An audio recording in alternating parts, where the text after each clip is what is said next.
Hello everyone, welcome to study tricks. इस lecture series में हम डिस्कस कर रहे हैं रेलवे एनटीपीसी और ग्रुप डी के लिए जनरल साइंस के मोस्ट इंपॉर्टेंट क्वेश्चंस, जिसमें हम यूथ कंपटीशन टाइम्स की बुक को सॉल्व कर रहे हैं।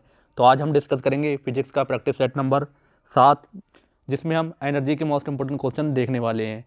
फ्रेंड्स, अगर आपको पिछले लेक्चर नहीं देखे हैं जो मैंने बनाए हैं जीके की यूथ कंपटीशन टाइम्स और जनरल साइंस की यूथ कंपटीशन टाइम्स के और लेक्चर, तो उनको आप डिस्क्रिप्शन बॉक्स में लिंक दिया है, वहाँ से जाकर देख सकते हैं। तो चलिए स्टार्ट करते हैं आज का वीडियो। तो हमारा पहला क्वेश्चन है, यदि वायु प्रतिरोध को नगण्य माने तो मुक्त रूप से गिरते हुए पिंड की स्थितिज ऊर्जा और गतिज ऊर्जा का योग क्या होगा। फ्रेंड्स, स्थितिज ऊर्जा और गतिज ऊर्जा का योग क्या होगा? स्थिर। तो ऑप्शन नंबर हमारा डी करेक्ट हो जाएगा। स्वतंत्र रूप से गिरते हुए किसी पिंड की स्थितिज ऊर्जा धीरे धीरे घटती जाती है। ये ऊर्जा संरक्षण के नियम के अनुसार ही कार्य करता है, क्योंकि जब वस्तु स्वतंत्र रूप से नीचे गिरती है तो उसकी स्थितिज ऊर्जा का रूपांतरण गतिज ऊर्जा में हो जाता है। किसी भी बिंदु पर गतिज ऊर्जा तथा स्थितिज ऊर्जा का योग हमेशा समान या स्थिर रहता है। तो आपको ये पॉइंट ध्यान रखना है। अगला क्वेश्चन देखते हैं। 2 मीटर लंबाई की एक समान चैन टेबल पर ऐसे रखी गई है जिसकी लंबाई का 60 सेंटीमीटर टेबल कोने से मुक्त रूप से लटकता है। चेन का कुल द्रव्यमान 4 किलोग्राम है। टेबल पर पूरी चेन को खींचने में किया गया कार्य क्या होगा? फ्रेंड्स, आप लोगों को मैं एक बात बता दूं, ये क्वेश्चन आप टफ मान सकते हैं, क्योंकि ग्रुप डी का लेवल जनरल साइंस का टफ रहता है और एनटीपीसी का थोड़ा उससे कम रहता है। तो आप इसको ये चीज़ ध्यान रखना है। तो फ्रेंड्स, इसका सॉल्यूशन मैं आपको दिखा देता हूँ। सॉल्यूशन आपको इस तरह से इसका है दिया हुआ कि इस चैन इस तरह से लटक रही है। तो आप देख सकते हैं चैन 140 सेंटीमीटर ऊपर है और 60 सेंटीमीटर नीचे लटक रही है। तो लटके हुए चैन का कुल द्रव्यमान निकालेंगे तो 4/200 गुणा 60 करेंगे तो 6/5 किलोग्राम इसका लटके हुए चैन का द्रव्यमान निकल आएगा। तो चैन को खींचने में किया गया कार्य किस में परिवर्तित होगा? परिवर्तित स्थितिज ऊर्जा में। तो अंतिम स्थितिज ऊर्जा माइनस प्रारंभिक ऊर्जा। तो अंतिम स्थितिज ऊर्जा कितनी है? 0। माइनस करेंगे mgl आ जाएगा, तो कितना आएगा? Plus mgl। अब क्या करेंगे फ्रेंड्स? 6/5 को 10 से मल्टीप्लाई करेंगे और 30/100 में ये इससे मल्टीप्लाई हो जाएगा। अब ये L क्या है? तो L माइनस 60/2, तो ये 30/100 मीटर यानी लटके चैन का द्रव्यमान के बीच में काम करेगा। तो कुल कितना आ जाएगा? 3.6 जूल। तो फ्रेंड्स, इसमें ऑप्शन नंबर हमारा सी करेक्ट हो जाएगा। अगला क्वेश्चन देखते हैं। जब हम एक रबर बैंड खींचते हैं तो हस्तांतरित ऊर्जा के रूप में संग्रहित होती है। तो किस रूप में संग्रहित होती है? स्थितिज ऊर्जा के रूप में। ऑप्शन नंबर हमारा ए करेक्ट हो जाएगा। किसी वस्तु में उसकी विशेष अवस्था या स्थिति के कारण कार्य करने की क्षमता को स्थितिज ऊर्जा कहते हैं। जैसे बांध में इकट्ठे पानी की ऊर्जा, तनी हुई स्प्रिंग, ये सब किसका उदाहरण है? स्थितिज ऊर्जा का। फ्रेंड्स, स्थितिज ऊर्जा का ऐसा ही मात्रक जूल होता है। अतः जब हम एक रबर बैंड खींचते हैं तो रबर बैंड खींची हुई स्थिति के कारण उसमें हस्तांतरित ऊर्जा स्थितिज ऊर्जा के रूप में संग्रहित होती है। तो आप इस पॉइंट को ध्यान रखेंगे। नेक्स्ट क्वेश्चन देखते हैं। के कणों की गतिज ऊर्जा अधिकतम होती है? तो किसके कणों की गतिज ऊर्जा अधिकतम होती है? गैस के कणों की। ऑप्शन नंबर हमारा डी करेक्ट हो जाएगा, गैस। फ्रेंड्स, किसी वस्तु में गति के कारण उत्पन्न ऊर्जा को वस्तु की गतिज ऊर्जा कहा जाता है। किसी गतिशील वस्तु की गतिज ऊर्जा उस वस्तु द्वारा विराम अवस्था में आने तक किए गए कार्य के रूप में व्यक्त की जा सकती है। फ्रेंड्स, गैस के कणों की गतिज ऊर्जा का अधिकतम होती है, क्योंकि गैस के कण ठोस व द्रव के कणों की अपेक्षा अधिक गतिशील होते हैं और ठोस के कणों की गतिज ऊर्जा न्यूनतम होती है। तो आप इस चीज़ का भी ध्यान रख सकते हैं। अगर आपसे पूछा जाए न्यूनतम गतिज ऊर्जा किसकी होगी, तो सबसे कम किसकी होगी? ठोसों की, कणों की। अगला क्वेश्चन हमारा, में कणों की गतिज ऊर्जा अधिकतम होती है? तो मैं आपको बता ही चुका हूँ, गैसों में। ऑप्शन नंबर इसमें हमारा डी करेक्ट हो जाएगा। अगला क्वेश्चन देखते हैं। एक घर में एक माह में 900 गुणा 10⁶ जूल ऊर्जा की खपत है। इकाई में ऊर्जा कितनी होगी? तो इकाई में ऊर्जा कितनी होगी? 250। ऑप्शन नंबर डी हमारा करेक्ट हो जाएगा। फ्रेंड्स, ऊर्जा एक ऐसा कारक है जो कार्य करने के लिए आवश्यक होता है। जिस कारण से किसी वस्तु में कार्य करने की क्षमता होती है उसे हम क्या कहते हैं? ऊर्जा कहते हैं। ऐसा ही पद्धति में इसका मात्रक जूल होता है। तो आप इस चीज़ का भी ध्यान रखेंगे। फ्रेंड्स, 1 यूनिट बराबर 1 किलोवाट आवर बराबर कितना होता है? 3.6 10⁶ जूल। तो कुल ऊर्जा यानी यूनिट में कितनी आएगी? तो जो आपको दिया गया है 900 गुणा 10⁶ ऊपर लिखेंगे और 3.6 10⁶ से हम डिवाइड करेंगे यूनिट निकालने के लिए। तो जब हम इसे सॉल्व करेंगे तो हमें कितना मिल जाएगा, 250 यूनिट। तो ऑप्शन नंबर हमारा डी करेक्ट हो जाएगा। नेक्स्ट क्वेश्चन है, जब एक संपीड़ित स्प्रिंग को छोड़ा जाता है तो ये अपनी स्थितिज ऊर्जा को में बदल देता है। तो किस में बदल देता है, गतिज ऊर्जा में। ऑप्शन नंबर हमारा डी करेक्ट हो जाएगा। जब किसी संपीड़ित स्प्रिंग को छोड़ा जाता है तो ये अपनी स्थितिज ऊर्जा को किस में परिवर्तित करता है, गतिज ऊर्जा में। सामान्यतः ऊर्जा दो प्रकार की होती है, गतिज ऊर्जा यानी काइनेटिक एनर्जी। जब किसी वस्तु में उसकी गति के कारण कार्य करने की क्षमता आ जाती है तो उसे वस्तु की गतिज ऊर्जा कहते हैं। यदि किसी m किलोग्राम द्रव्यमान के पिंड की गति v मीटर प्रति सेकंड है तो उसकी गतिज ऊर्जा कितनी होगी, हाफ mv²। तो आप इसे ध्यान रखेंगे। फ्रेंड्स, गतिज ऊर्जा हमेशा धनात्मक यानी पॉजिटिव होती है, तो इस पॉइंट को भी आप ध्यान रखें। नेक्स्ट हम बात करते हैं स्थितिज ऊर्जा यानी पोटेंशियल एनर्जी की। तो जब किसी वस्तु में विशेष अवस्था या स्थिति के कारण कार्य करने की क्षमता आ जाती है तो उसे स्थितिज ऊर्जा कहते हैं। जैसे तनी हुई स्प्रिंग, कमानी की ऊर्जा, बांध में संग्रहित पानी की ऊर्जा। तो ये किसके उदाहरण हैं, स्थितिज ऊर्जा के। जैसे हम कह सकते हैं, यदि m किलोग्राम पिंड का गुरुत्वीय त्वरण जी के विरुद्ध h मीटर ऊंचाई पर ले जाएं तो इसकी स्थितिज ऊर्जा कितनी होगी, mgh। फ्रेंड्स, पिंड की यांत्रिक ऊर्जा यानी मैकेनिकल एनर्जी किसके बराबर होती है, पिंड की गतिज ऊर्जा और स्थितिज ऊर्जा के योग के।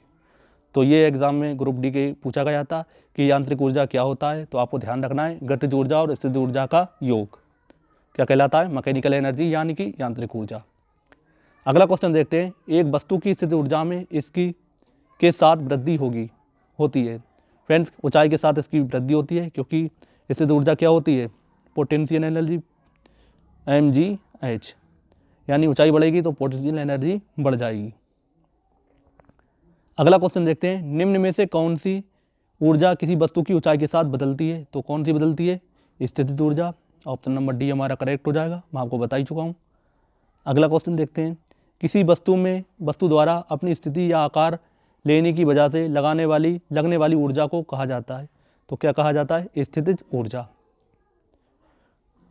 नेक्स्ट क्वेश्चन है हमारा, बांध में संग्रहित पानी में कौन सी ऊर्जा होती है। तो कौन सी ऊर्जा होती है, स्थितिज ऊर्जा। इसके एग्जाम्पल में भी हमने समझा था इसे।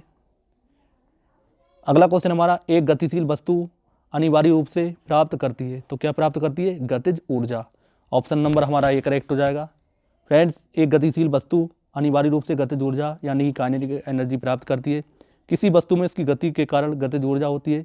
गतिज ऊर्जा किसी पिंड की वो अतिरिक्त ऊर्जा है जो उसकी रेखीय गति अथवा कोणीय गति अथवा दोनों के कारण होती है। तो पिंड की गतिज ऊर्जा कितनी होती है, हाफ mv²। तो आप इस चीज़ का ध्यान रखेंगे। अगला क्वेश्चन है हमारा, एक कार उच्च गति से चल रही है तो ये किस ऊर्जा से युक्त होती है। तो किस ऊर्जा से युक्त होती है, गतिज ऊर्जा से। ऑप्शन नंबर हमारा डी करेक्ट हो जाएगा। नेक्स्ट क्वेश्चन देखते हैं, निम्नलिखित में से कौन सी ऊर्जा सदैव धनात्मक होती है। तो कौन सी ऊर्जा सदैव धनात्मक होती है, गतिज ऊर्जा। ऑप्शन नंबर हमारा बी करेक्ट हो जाएगा।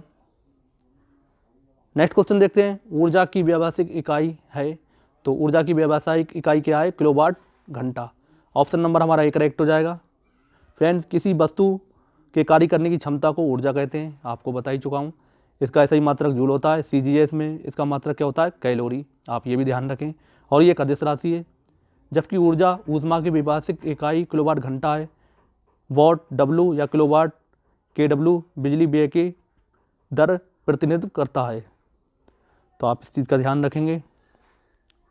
अगला क्वेश्चन देखते हैं, 8 किलोग्राम भार वाली लोहे की गेंद 3 किलोग्राम भार वाली एल्यूमिनियम की गेंद 20 मीटर की ऊंचाई से गिराई जाती है।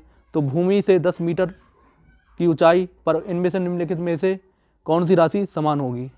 तो कौन सी राशि समान होगी, त्वरण। ऑप्शन नंबर हमारा बी करेक्ट हो जाएगा। इसका सोल्यूशन आप देख सकते हैं, इसका PDF आपको प्रोवाइड करा दूंगा, तो आप इसका सॉल्यूशन देख सकते हैं। अगला क्वेश्चन देखते हैं, जब एक दबी हुई सिल्की स्प्रिंग को छोड़ा जाता है तो वो स्थितिज ऊर्जा को बदलता है। तो किस में बदलता है फ्रेंड्स, गतिज ऊर्जा में। ऑप्शन नंबर हमारा बी करेक्ट हो जाएगा। फ्रेंड्स, किसी वस्तु में उसकी गति के कारण उत्पन्न होने वाली ऊर्जा को गतिज ऊर्जा कहलाती है। कह सकते हैं, किसी संपीड़ित स्प्रिंग को छोड़ने पर उसकी गतिज ऊर्जा स्थितिज ऊर्जा में परिवर्तित हो जाती है। फ्रेंड, इसका मात्रक जूल होता है। गतिज ऊर्जा बराबर कितना होता है, हाफ mv²। तो जहाँ पर m क्या है, द्रव्यमान, v क्या है, वेग। तो आप इस चीज़ का ध्यान रखें। नेक्स्ट क्वेश्चन हमारा, एक संपीडित स्प्रिंग में ऊर्जा होती है तो कौन सी ऊर्जा होती है? स्थितिज ऊर्जा यानी कि potential energy. Option number A correct हो जाएगा।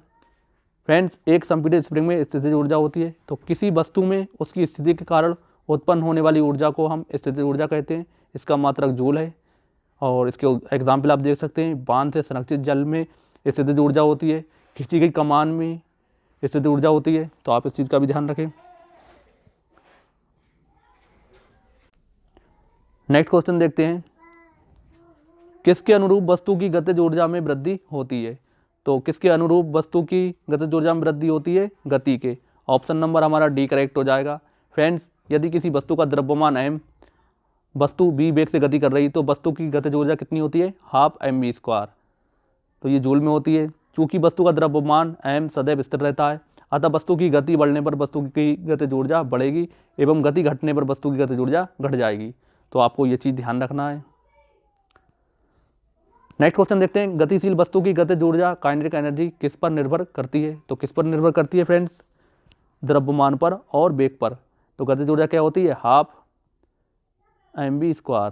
तो द्रव्यमान और वेग आप देख सकते हैं। तो जैसा कि इसमें बताया भी गया है, गतिज ऊर्जा बराबर कितना होगा? Half mv²। नेक्स्ट क्वेश्चन देखते हैं, किसी जल विद्युत ग्रह में विद्युत ऊर्जा में परिवर्तित होने वाली ऊर्जा कौन सी है? तो कौन सी ऊर्जा है? गतिज ऊर्जा। ऑप्शन नंबर हमारा डी करेक्ट हो जाएगा। फ्रेंड्स, यदि किसी वस्तु में कार्य करने की क्षमता उसकी गति के कारण होती है तो हम उस वस्तु की गतिज ऊर्जा कहते हैं। तो कह सकते हैं जल विद्युत ग्रह में गिरते हुए या बहते हुए जल से विद्युत ऊर्जा उत्पन्न होती है, अर्थात इसमें गतिज ऊर्जा विद्युत ऊर्जा में परिवर्तित होती है। तो आपको ये चीज़ ध्यान रखना है। नेक्स्ट क्वेश्चन है, निम्नलिखित उल्लेखनीय गतिविधियों में से किस स्थितिज ऊर्जा पोटेंशियल एनर्जी को गतिज ऊर्जा में परिवर्तित किया गया है? तो किस में किया गया है? एक पेंडुलम का झूलना। ऑप्शन नंबर इसमें हमारा डी करेक्ट हो जाएगा। फ्रेंड्स, एक पेंडुलम का झूलना स्थितिज ऊर्जा यानी कि पोटेंशियल एनर्जी को गतिज ऊर्जा यानी कि काइनेटिक एनर्जी में परिवर्तन करने का उदाहरण है। पटाखे का विस्फोट रासायनिक ऊर्जा को ध्वनि ऊर्जा में, टॉर्च का ऑन करना रासायनिक ऊर्जा को प्रकाश ऊर्जा में रूपांतरण का उदाहरण है। फ्रेंड्स, को आपको ये सारे रूपांतरण ध्यान रखना है, इससे रिलेटेड भी एग्जाम में क्वेश्चन पूछ लेते हैं। अगला क्वेश्चन देखते हैं, यदि एक वस्तु का संवेग 3 गुना कर दिया जाए तो इसकी गतिज ऊर्जा, फ्रेंड्स, की गतिज ऊर्जा मूल मान की 9 गुना हो जाएगी। तो ऑप्शन नंबर इसमें हमारा सी करेक्ट हो जाएगा। अब ये निकालते कैसे हैं? यदि किसी वस्तु का द्रव्यमान m, गतिज ऊर्जा k, वस्तु का संवेग p है तो हमारा संबंध होता है k बराबर p²/2m। अब आप देख सकते हैं काइनेटिक एनर्जी और संवेग में कैसा डिफरेंस है, यानी कि k p² के समानुपाती होगा। अब गतिज ऊर्जा को हम दोगुना करेंगे तो संवेग कितना हो जाएगा? उससे उसके स्क्वायर गुना। तो इन्होंने क्या कहा है? इन्होंने इस क्वेश्चन में कहा है संवेग को 3 गुना करेंगे तो गतिज ऊर्जा में क्या डिफरेंस क्या फ़र्क पड़ेगा? तो गतिज ऊर्जा कितनी हो जाएगी? 9 गुना। तो आपको ये चीज़ ध्यान रखना है, ऐसे क्वेश्चन बहुत पूछे जाते हैं। अगला क्वेश्चन है, ऊपर उठाए गए हथौड़े के पास क्या होती है? तो ऊपर उठाए गए हथौड़े के पास क्या होती है? स्थितिज ऊर्जा। ऑप्शन नंबर हमारा डी करेक्ट हो जाएगा। ऊपर उठाए गए हथौड़े के पास स्थितिज ऊर्जा होती है। किसी वस्तु की विशेष स्थिति अथवा विन्यास के कारण इसमें संग्रहित ऊर्जा को वस्तु या निकाय की स्थितिज ऊर्जा कहते हैं। तो आप इस चीज़ का ध्यान रखेंगे। नेक्स्ट क्वेश्चन है, यांत्रिक ऊर्जा गतिज ऊर्जा और का संयोजन है। तो मैं आपको बता भी चुका हूँ यांत्रिक ऊर्जा किस किस का संयोजन होता है? गतिज ऊर्जा का और स्थितिज ऊर्जा का। ऑप्शन नंबर हमारा सी करेक्ट हो जाएगा। अगला क्वेश्चन देखते हैं, यदि किसी वस्तु का वेग उसके प्रारंभिक वेग का 2 गुना हो जाता है, इसकी गतिज ऊर्जा प्रारंभिक वेग की n गुना हो जाती है, n का मान क्या होगा? तो n का मान उस टाइम क्या हो जाएगा? 4 गुना। ऑप्शन नंबर हमारा बी करेक्ट हो जाएगा। तो आप इस फॉर्मूले से देख सकते हैं काइनेटिक एनर्जी बराबर होगा हाफ mv²। अब वेग को 2 गुना कर देने पर गतिज ऊर्जा क्या हो जाएगी? तो गतिज ऊर्जा पर क्या फ़र्क पड़ेगा? तो यहाँ पर n की वैल्यू 4 निकल के आ गई अगर इस फॉर्मूले से आप सॉल्व करेंगे। आई होप आपको ये थोड़ा न्यूमेरिकल की प्रैक्टिस करना पड़ सकती है। नेक्स्ट क्वेश्चन देखते हैं, किसी तने हुए रबड़ बैंड में किस प्रकार की स्थितिज ऊर्जा होती है?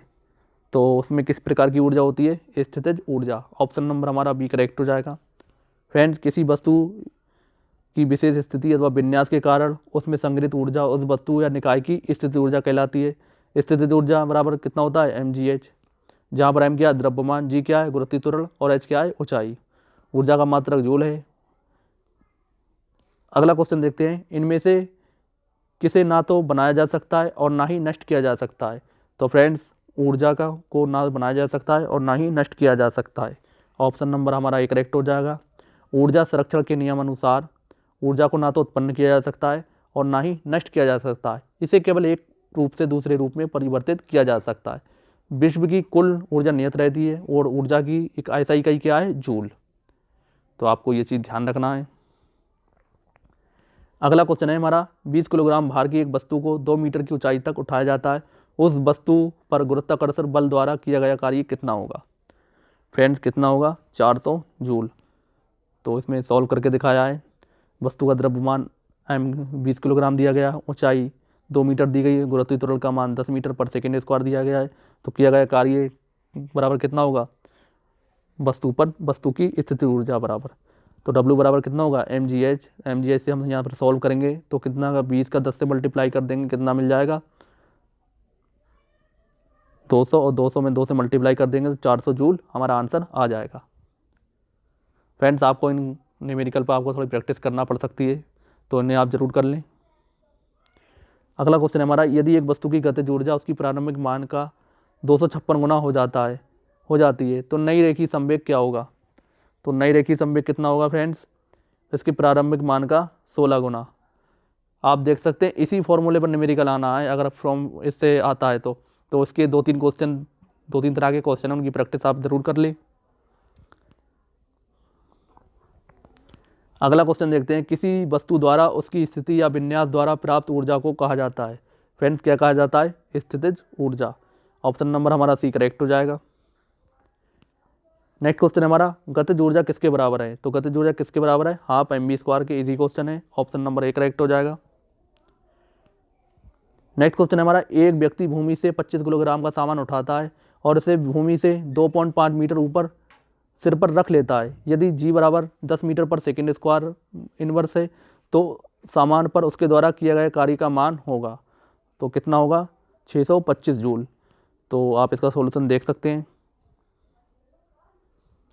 अगला क्वेश्चन देखते हैं, द्रव्यमान m वाली एक वस्तु गति v के साथ स्थानांतरित होती है। इसमें गतिज ऊर्जा k है। यदि इसका वेग 2 गुना कर दिया जाए तो उसकी गतिज ऊर्जा कितनी हो जाएगी? फ्रेंड्स, कितनी हो जाएगी? 4 गुना, यानी 4k। ऑप्शन नंबर हमारा सी करेक्ट हो जाएगा। तो इसी फॉर्मूले से इसे भी निकाला गया है। काइनेटिक एनर्जी बराबर होगा, यानी गतिज ऊर्जा बराबर हाफ mv²। नेक्स्ट क्वेश्चन देखते हैं, 5 किलोग्राम की एक वस्तु को 2 मीटर की ऊंचाई तक उठाया जाता है। इस प्रक्रिया में कितना क्या कार्य है? तो जी का मान लेंगे 9.8 मीटर पर सेकेंड स्क्वायर। तो यहाँ पर फॉर्मूला लगेगा जी बराबर mgh, जब इसे मल्टीप्लाई करेंगे कितना आ जाएगा? 98 जूल। ऑप्शन नंबर हमारा डी करेक्ट हो जाएगा। अगला क्वेश्चन देखते हैं, किसी संकुचित स्प्रिंग में समान लंबाई के स्प्रिंग से अधिक ऊर्जा होती है क्योंकि स्प्रिंग संकुचित होने के कारण इसमें निम्न में से क्या होती है? फ्रेंड्स, इसमें क्या होती है? स्थितिज ऊर्जा। ऑप्शन नंबर हमारा बी करेक्ट हो जाएगा। किसी संकुचित स्प्रिंग में समान लंबाई से स्प्रिंग से अधिक ऊर्जा होती है क्योंकि संकुचित होने पर के कारण स्प्रिंग अधिक स्थितिज ऊर्जा संग्रहित हो जाती है। ऑप्शन नंबर बी हमारा इसमें करेक्ट है, आप इस चीज़ का ध्यान रखें। अगला क्वेश्चन देखते हैं, 5 किलोग्राम भार की एक वस्तु को 4 मीटर की ऊंचाई तक उठाया जाता है और उस वस्तु पर लगने वाला गुरुत्वीय बल के कारण किया गया कार्य का मान कितना होगा? यदि जी का मान कितना लेना है? 10 मीटर पर सेकेंड स्क्वायर। तो यहाँ पर फ्रेंड्स आपको ये चीज़ ध्यान रखना है, ऊपर उठाने की बात करी जा रही है तो यहाँ जी का मान आपको नेगेटिव लेना है। तो 5 गुणा 10 गुणा 4 कितना आ जाएगा? -200 जूल। तो ऐसे क्वेश्चन में आपको कंफ्यूज नहीं होना है, माइनस और प्लस का ध्यान रखना है। ऑप्शन नंबर डी इसमें हमारा करेक्ट हो जाएगा। अगला क्वेश्चन देखते हैं, जब किसी बंदूक से गोली चलाई जाती है तो इसकी संभावित स्थितिज ऊर्जा किस में परिवर्तित हो जाती है? इसी क्वेश्चन है, किस में कन्वर्ट हो जाती है? ये गतिज ऊर्जा में। ऑप्शन नंबर ए हमारा करेक्ट हो जाएगा। फ्रेंड्स, जब किसी बंदूक से गोली चलाई जाती है तो इसकी संभावित स्थितिज ऊर्जा गतिज ऊर्जा में परिवर्तित हो जाती है।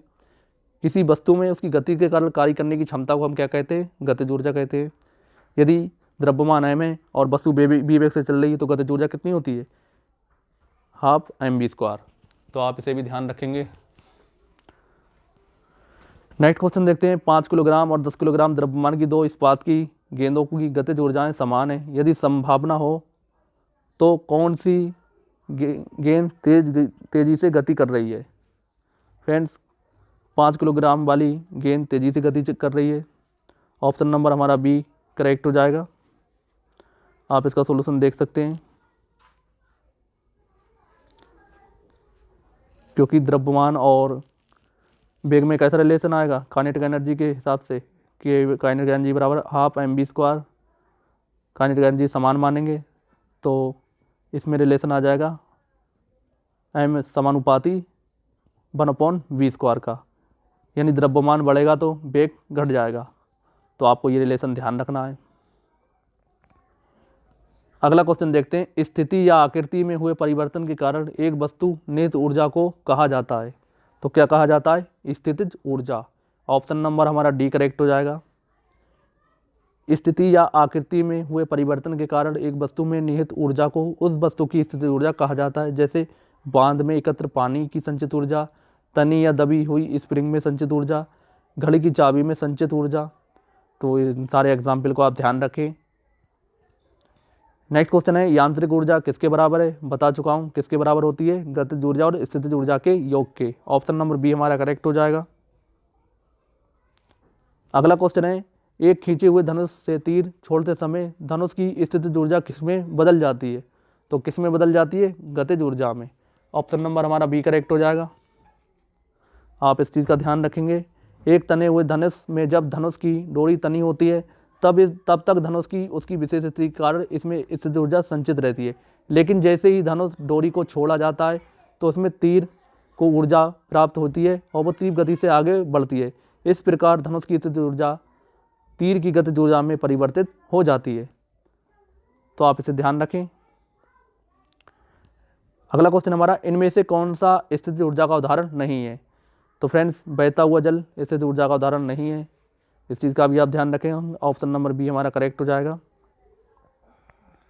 फ्रेंड्स, किसी वस्तु, ठोस, द्रव या गैस की अपनी एक विशेष स्थिति या पोजीशन के कारण उसमें जो ऊर्जा निहित होती है उसे वस्तु की स्थितिज ऊर्जा कहते हैं। जैसे संकुचित स्प्रिंग में निहित ऊर्जा, उठाए गए हथौड़े एवं किसी बांध में संचित जल की निहित ऊर्जा। तो आप इस सारे पॉइंट्स को ध्यान रखें। अगला क्वेश्चन हमारा। पहाड़ से गिर रही है किसी पिंड में होती है तो क्या होती है? गतिज ऊर्जा और स्थितिज ऊर्जा दोनों। ऑप्शन नंबर हमारा ए करेक्ट हो जाएगा। फ्रेंड्स, यदि किसी वस्तु में कार्य करने की क्षमता उसकी गति के कारण है तो कौन सी ऊर्जा होगी? गतिज ऊर्जा होगी। और जब किसी वस्तु में किसी विशेष दशा या स्थिति के कारण कार्य करने की क्षमता होती है तो उसे स्थितिज ऊर्जा कहते हैं। किसी ऊंचाई से गिरते हुए वस्तु अथवा पहाड़ से गिरते हुए किसी पिंड में गतिज ऊर्जा, स्थितिज ऊर्जा दोनों प्रकार की ऊर्जाएं होती हैं। तो आपको ये चीज़ ध्यान रखना है। नेक्स्ट क्वेश्चन देखते हैं। मास m के साथ चलती हुई वस्तु की गतिज ऊर्जा E का मूल क्या होगा यदि उसके वेग को b से बढ़ाकर 2b तक दोगुना किया जाता है? तो फ्रेंड्स, कितना हो जाएगा? 4E। ऑप्शन नंबर हमारा बी करेक्ट हो जाएगा। तो आप इसका सॉल्यूशन देख सकते हैं। नेक्स्ट क्वेश्चन देखते हैं। 2 किलोग्राम द्रव्यमान की एक वस्तु ऊपर की ओर 20 मीटर पर सेकंड के प्रारंभिक वेग से फेंकी जाती है। 2 सेकंड बाद उसकी गतिज ऊर्जा कितनी होगी? तो फ्रेंड्स, कितनी होगी? न्यूटन के प्रथम नियम अनुसार u माइनस जी टी। तो आप इसका सॉल्यूशन देख सकते हैं। b बराबर u minus G T. Newton के प्रथम नियम अनुसार u बराबर कितना दिया गया है? u क्या है? प्रारंभिक वेग 20 मीटर पर सेकंड और t यानी कि समय कितना दिया गया है? 2 सेकंड। g का मान आपको 10 मीटर पर सेकंड स्क्वायर लेना है। तब इस फॉर्मूले को हम लगाएंगे, यहाँ से हम b की वैल्यू निकाल लेंगे। तो b बराबर हमारा कितना आ जाएगा? 0। तब गतिज ऊर्जा का जब मान निकालेंगे तो हमारी गतिज ऊर्जा भी 0 आएगी। क्योंकि b हमारा 0 होगा तो गतिज ऊर्जा भी 0 होगी। तो 2 सेकंड बाद गतिज ऊर्जा 0 होगी। तो आप इस चीज़ का ध्यान रखेंगे। नेक्स्ट क्वेश्चन हमारा। 5 मीटर पर सेकंड की गति से गतिशील 22 किलोग्राम वजन वाली वस्तु की गतिज ऊर्जा कितनी होगी? फ्रेंड, इसी फॉर्मूले से आपको निकालना है। तो कितनी आ जाएगी? 275 जूल। ऑप्शन नंबर हमारा ए करेक्ट हो जाएगा, तो आप इसे ध्यान रखें। नेक्स्ट क्वेश्चन हमारा गिरते हुए नारियल में होती है, तो गिरते हुए नारियल में कौन सी ऊर्जा होती है? गतिज ऊर्जा। ऑप्शन नंबर हमारा सी करेक्ट हो जाएगा। फ्रेंड्स, किसी वस्तु में कार्य करने की क्षमता यदि उसकी गति के कारण होती है तो उसे हम क्या कहते हैं? गतिज ऊर्जा। इसके उदाहरण दे सकते हैं, ऊंचाई से गिरती हुई वस्तु, बहता हुआ पानी, बहती हुई हवा, घूमता हुआ पहिया, ये सब किसके उदाहरण हैं? गतिज ऊर्जा के। और उसका फॉर्मूला आप ध्यान रखें, काइनेटिक एनर्जी बराबर हाफ mv²। अगला क्वेश्चन देखते हैं, 11 किलोग्राम की एक वस्तु जब भूमि से 5 मीटर की ऊंचाई पर हो तब इसमें नियत ऊर्जा ज्ञात करें। जी का मान कितना दिया गया है? 9.8 मीटर पर सेकंड स्क्वायर। तो U बराबर mg/s का जब हम निकालेंगे तो कितना आ जाएगा? 539 जूल। ऑप्शन नंबर हमारा एक करेक्ट हो जाएगा। अगला क्वेश्चन देखते हैं, 14 किलोग्राम की वस्तु जब भूमि से 5 मीटर की ऊंचाई पर हो तब इसमें निहित ऊर्जा कितनी होती है? जी बराबर कितना देगा? 9.8 मीटर पर सेकंड स्क्वायर। तो अब हम इसे फॉर्मूले से निकालेंगे, तो पोटेंशियल एनर्जी mgh बराबर आपको फॉर्मूला लगाना है, तो हमारा आंसर कितना आएगा? 686 जूल। ऑप्शन नंबर हमारा सी करेक्ट हो जाएगा। नेक्स्ट क्वेश्चन देखते हैं, 75 किलोग्राम की एक वस्तु जब भूमि से 10 मीटर की ऊंचाई पर हो तब इसमें निहित ऊर्जा होती है। जी का मान आपको 10 लेना है, तब इसे mgh से निकालेंगे तो कितना आएगा? 1500 जूल। ऑप्शन नंबर हमारा डी करेक्ट हो जाएगा। अगला क्वेश्चन देखते हैं, किसी वस्तु की गतिज ऊर्जा 120 जूल है, इसका द्रव्यमान 15 किलोग्राम है, तो वस्तु का वेग ज्ञात करें। तो आपको ये काइनेटिक एनर्जी वाला फॉर्मूला लगाना है, हाफ mv²। यहाँ से काइनेटिक एनर्जी का मान दिया गया है और m यानी द्रव्यमान का मान भी दिया गया है। आपको वेलोसिटी निकालना है, यानी वेग निकालना है। तो वेग कितना आएगा? 4 मीटर सेकेंड। आप इसे ध्यान रखें। नेक्स्ट क्वेश्चन देखते हैं, 15 किलोग्राम द्रव्यमान की एक वस्तु 8 मीटर सेकेंड नंबर से एक समान वेग से गति कर रही है, तो उस वस्तु की गतिज ऊर्जा क्या होगी? तो आपको फॉर्मूला लगाना है, आपको आंसर मिल जाएगा 480 जूल। ऑप्शन नंबर हमारा ए करेक्ट हो जाएगा। अगला क्वेश्चन देखते हैं, 11 किलोग्राम की एक वस्तु जब भूमि से 6 मीटर की ऊंचाई पर हो तब इसमें निहित ऊर्जा कितनी होती है? तो इसे mgh के फॉर्मूले लगाना है, स्थितिज ऊर्जा वाला, तो अब हमें मिल जाएगा 640.8 जूल। ऑप्शन नंबर हमारा बी करेक्ट हो जाएगा। नेक्स्ट क्वेश्चन देखते हैं, बंदूक से चली हुई गोली लक्ष्य के भीतर गहराई से चली जाती है क्योंकि इसमें होती है, तो फ्रेंड्स इसमें क्या होती है? गतिज ऊर्जा। ऑप्शन नंबर हमारा डी करेक्ट हो जाएगा। फ्रेंड्स, ये थे यूथ कंपटीशन टाइम के जनरल साइंस के मोस्ट इंपॉर्टेंट क्वेश्चन, जिसमें आज हमने फिजिक्स का प्रैक्टिस सेट नंबर 7 डिस्कस किया। आई होप आपको पसंद आया होगा। पसंद आया होगा तो आप लोगों से उम्मीद है कि आप वीडियो को शेयर करेंगे ताकि उन लोगों तक वीडियो पहुंचे जो लोग NTPC के एग्ज़ाम की तैयारी कर रहे हैं। तो फ्रेंड्स, मैं आपको लगातार वीडियो प्रोवाइड कराता रहूँगा, तो आप लोगों से रिक्वेस्ट है वीडियो को ज़्यादा से ज़्यादा शेयर करें, लाइक करें, और जो लोग चैनल पर नए हैं चैनल को सब्सक्राइब करना ना भूलें। तो मिलते हैं हम नेक्स्ट वीडियो में अपने नए प्रैक्टिस सेट के साथ। तब तक के लिए जय हिंद, जय भारत।